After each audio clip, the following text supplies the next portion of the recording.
எள்ளோட பயன்களை இப்போ பார்க்கலாம். வெள்ளை எள்ளை இரும்பு சத்து மற்றும் மக்னீசிய சத்து அதிகமாக இருப்பதால் இரத்த அழுத்த நோயை குறைக்க உதவுகிறது. வயதானவர்கள் எள்ளுருண்டையை உணவாக எடுத்து வரும்பொழுது எலும்புகள் பலம் பெறுகிறது, உடல் சோர்வு நீங்குகிறது, உடல் இளைத்தவர்களுக்கு எடை அதிகரிக்க செய்கிறது.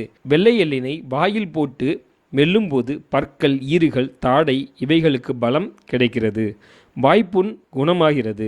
எள்ளுப்பொடியை சாதத்துடன் சேர்த்து சாப்பிடுவதால் வயிற்றுப்புண் ஆறுகிறது.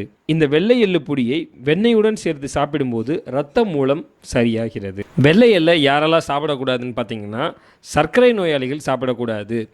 வெள்ளை எள் சாப்பிடும்போது அதிக அளவில் சிறுநீர் வெளியேறும், அதனால் சர்க்கரை நோய்கள் சாப்பிடக்கூடாது. கப பித்த நோய்கள் உள்ளவர்கள் அளவாக பயன்படுத்த வேண்டும். வெள்ளை எள்ளில் அதிக அளவு எண்ணெய் தன்மை இருப்பதால் செரிமான பிரச்சனை, வயிற்று மந்தம், அல்சர் பிரச்சனை உள்ளவர்கள் அளவாக